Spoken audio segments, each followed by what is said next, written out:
सभी राज्यों के लोग प्रभावित हैं, करीब 25 लाख शिक्षक प्रभावित हैं, लेकिन किसी राज्य का पक्ष बिना सुने सुप्रीम कोर्ट ने फैसला किया। सुप्रीम कोर्ट में प्राथमिक शिक्षकों का विषय विचाराधीन ही नहीं था।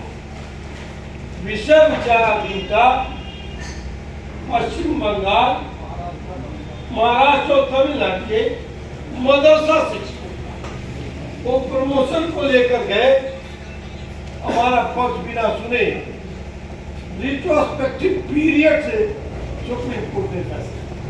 रिट्रोस्पेक्टिव पीरियड मतलब पिछले तारीखों से।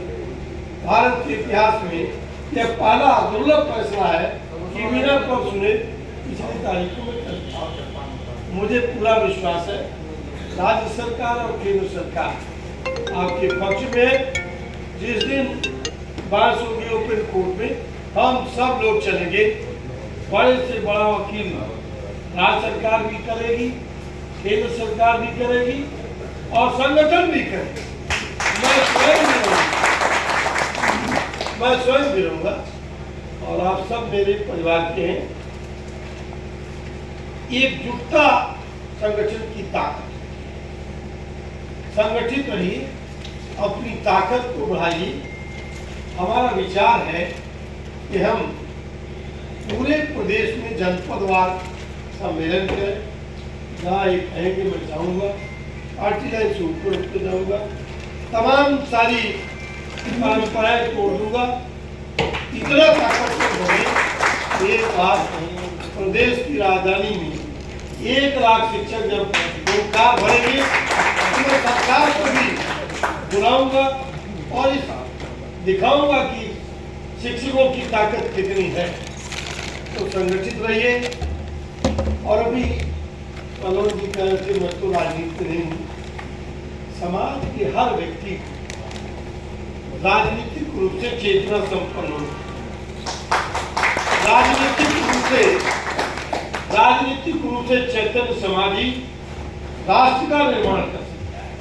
राष्ट्र की रक्षा तभी कर सकते हैं जब आपका समाज चैतन्य। आप याद करिए धनानंद के शासन से त्राहिमाम मची हुई, तब एक आचार्य चाणक्य निकले थे और उन्होंने कहा राष्ट्र की रक्षा करनी है तो चैतन्य समाज का निर्माण करना है। इसलिए हर व्यक्ति को अपने अगल बगल, अपने देश में जो घटनाएं घटती हैं उन घटनाओं को ग्रहण करना चाहिए, उसका विश्लेषण करना चाहिए। इससे आपकी बौद्धिक दक्षता बढ़ेगी और निर्णय लेने में आपको आसानी होगी। इसीलिए मैं हमारे पास तो नहीं आया, वाले व्यक्ति के रूप जाना पड़ेगा घर, उत्तर प्रदेश में जाना जाए, विस्तार से समस्याओं और चर्चा करूंगा। करमबंधन कहो अगर तय कर लिए कि हम लोग कभी 3-4 दिन का कार्यक्रम बनाएंगे और यही नहीं पूरे प्रदेश में मैं दौड़ने को तैयार। मैं चाहता हूँ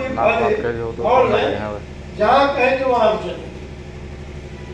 इतनी बड़ी ताकत बनकर आपके प्रदेश अध्यक्ष बने कि पूरा दिन इनके सामने नतमस्तक है। ठीक है। तेलंगाना के प्रदेश अध्यक्ष का फोन आया था, मेरे लोग हमारे साथ थे। पश्चिम बंगाल के प्रदेश अध्यक्ष का फोन आया, दोनों कहते आप ही क्यों ना है, आप ही की वजह से चर्चा का विषय बना है। और अगली बार चलिए हम लोगों को भी ले चलिए। मैं आप सबको बधाई देता हूँ, शुभकामना देता हूँ। संगठित रहिए, शक्तिमान बनिए, ताकत तो आदमी की बात। चलो ठीक है। और चैतन्यता को चैतन्यता नहीं होगी तो यह भाव बन जाएगा कोई नृत्य हो ही हमें कहा। 10 लाख लोग तमाशा देख रहे थे और 10 कांस्टेबल अवध के नवाब को कैद करके हथकड़ी बेड़ी में ले जा रहे थे और जनता तालियां पीट रही। इसलिए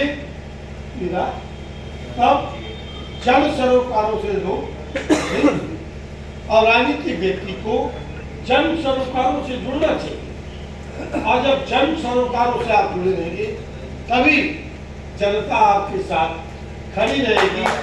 मैं प्रदेश अध्यक्ष जी को बधाई देता हूँ। दोनों पांडे जी लोग, तीनों लोग हमारे पुराने साथी हैं और सबको शुभकामना देते हुए अपनी वाणी को विराम देता हूँ। आज कुलदीप जी के जन्मदिन का जश्न मनाए। हमारी युवा सोच के साथ इधर आइए, इनका भी मैं स्वागत और अभिनंदन खुद करूंगा। भाई भूखे ले भूखे, बाबू आप भी आइए, आइए आइए आइए।